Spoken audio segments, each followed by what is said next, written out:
What's up guys, welcome to another Destiny 2 video. In today's video we'll be going over the top 10 Season 1 PvE weapons that you need to keep for Season 2. I understand vault space is very small right now. They haven't really said anything about improving vault space, but if you want weapons to keep for PvE activities, I'm going to be naming 10 of them that I really like to use in a PvE setting. So first up, actually these are in not any particular order, so I'm not rating these at all. I'm just telling you 10 weapons that I highly recommend keeping for the long run for Destiny 2. So first gun, Nameless Midnight. It is the Vanguard Scout rifle. This is probably the most used weapon in PvE activities for myself personally. The reason being is because of explosive rounds.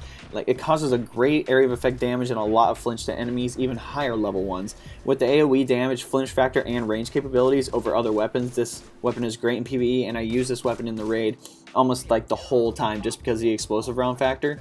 And you can hit enemies across the map. Yeah, it's great. I think I figured out it's great for Gauntlet, especially when the Cabal come out on the two sides. You can shoot them and you can do damage to all of them at the same time. So this is probably one of the best kinetic weapons to have for PvE activities.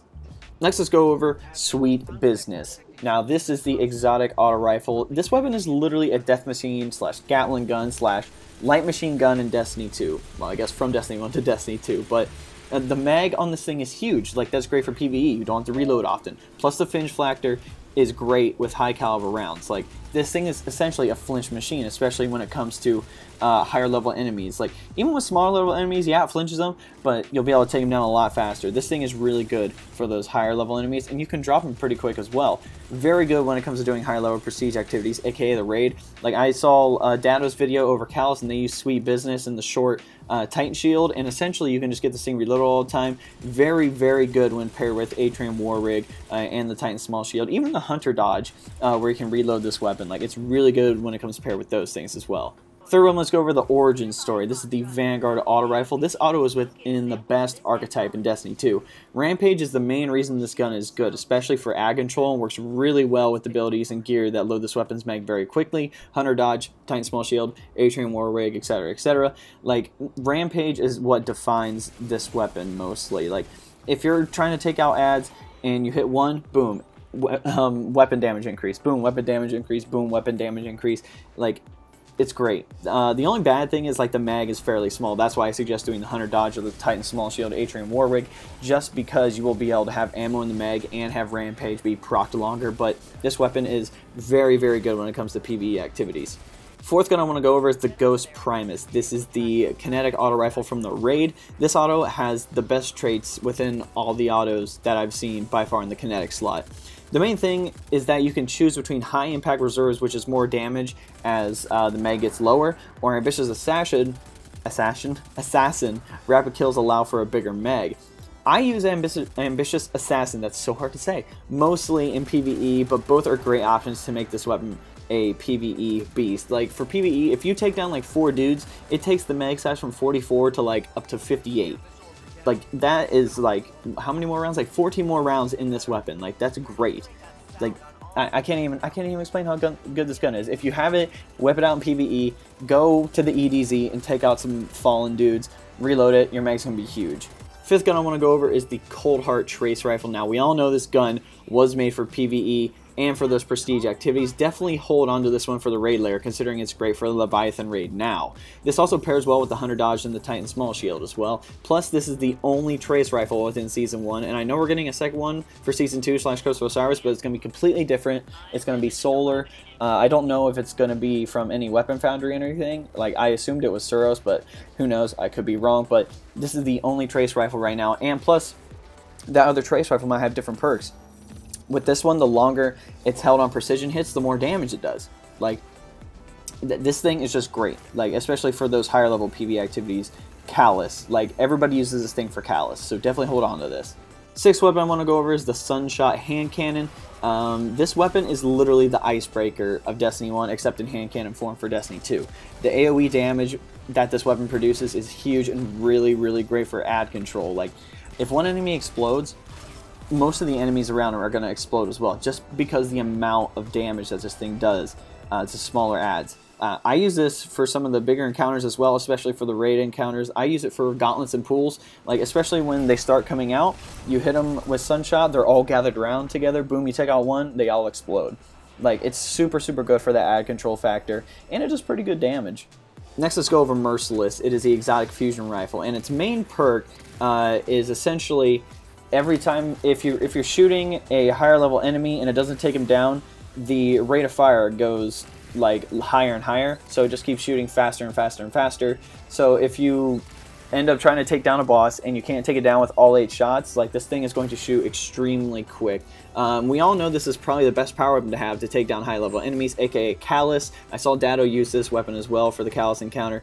It's not really good for those smaller ads because it will destroy them, and you do have a reactive reload factor, but the main thing is having this gun's rate of fire increase and allowing it to shoot faster. I recommend using this for the raid pools challenge, and this gun will definitely be viable in the upcoming expansion activities such as the raid layer and probably other activities in the Infinite Forest. The 8th gun I wanted to go over is the Warcliffe Coil Exotic Rocket Launcher. This is my go-to PvE weapon every time, especially when it comes to doing public events, lost sectors, adventures, and strikes. And especially since those things are becoming more viable in Season 2 / Curse of Osiris, like, this weapon is still going to do very, very well for itself. It's good for ad control and focusing on higher level enemies. Like, it does both. Like, if you see a bunch of ads around, you can take the Warcliffe Coil, take out a bunch of ads. You see a higher level enemy, boom, you can use Warcliffe Coil, all the rockets will go straight to the higher level enemy. It'll take down the shield, take down some of its health very, very quickly. I hope when the expansion drops, it'll be a little more viable in higher level activities such as the raid. I know people don't really use Warcliffe for the raid usually, just because, like, they're either using Merciless or a different exotic, but I'm really hoping in the upcoming raid layer it's going to be a little more viable. Number 9, I want to go with Sins of the Past Raid Rocket Launcher. This is definitely the best rocket in the game. As like legendary wise, I guess, especially for those PvE activities. Like, you have the option between cluster bombs, which basically does double the area of effect damage with those cluster bombs that hit after the initial hit, or Ambitious Assassin again. Rapid kills allow for the bigger mag, plus you have auto loading holster, which allows you to pull out a different weapon when the rocket doesn't have when it's not loaded. All you have to do is put it back for a few seconds, it gets loaded, you can whip it back out. Boom, you got ammo. I haven't actually used Ambitious Assassin yet, but I know cluster bombs are the most effective perk for PvE. I'll have to try out Ambitious Assassin. I would try it out just so, like, if you shoot it, when you load it, you get 2 or 3 shots instead of just 1, so you don't have to reload it every time. So I definitely recommend trying it out, and it's extremely effective in raid activities. I use this rocket launcher for most of the raid encounters, like especially for Callus. Like, in the small Titan shield, you can just shoot, reload, shoot, reload, shoot, reload, and you're good to go. Last one I'm going to go over is the It Stared Back Raid Sword. This is the best sword to have for higher level enemies in PvE and just PvE activities in general.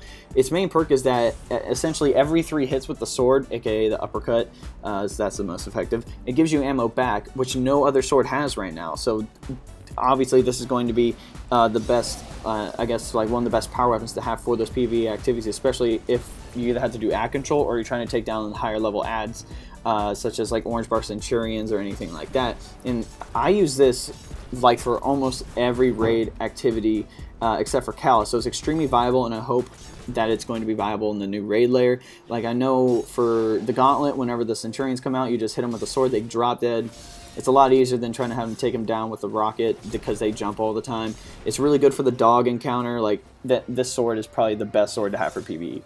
Alright guys, the best way to support me is liking videos, subscribing to the channel, sharing videos, and turning on the notification bell if you want to be notified when I drop some new content on the channel. And if you're looking for a community join, definitely go on the link below. I say join the clan, all you have to do is press on the link. Request to join the clan, then me and the PS4 admin will let you in. We're currently rank 6. We're looking for people who want to do those endgame activities such as trials or the raid. And especially since, like, Curse of Osiris is coming out, like, literally tomorrow. Like, we're definitely looking for people that want to do that end-game grind and want to get good gear and want to get ornaments for weapons and stuff like that. Also, if you're with a smaller clan and you guys do trials but people aren't on all the time, just come over to the clan, invite your friends over to the clan. Like, we're down with anybody joining. We're multi-platform. That means, like, we're on Xbox, PS4, and PC. We're down with anybody to join. Now, especially if you're on PC, we have a few PC guys, and I know I'd appreciate it and they'd appreciate it if we had some more people to help them out on that end. Also, lastly, just comment what you guys want to see below. I'm making content for you guys, so if you want to see a weapon review, what I think of Curse of Osiris, what do I think of the Bungie updates or anything like that, definitely let me know in the comment section below, and I'll get back with you as quickly as possible. But anyway guys, hope you enjoyed this video. We'll catch you next time.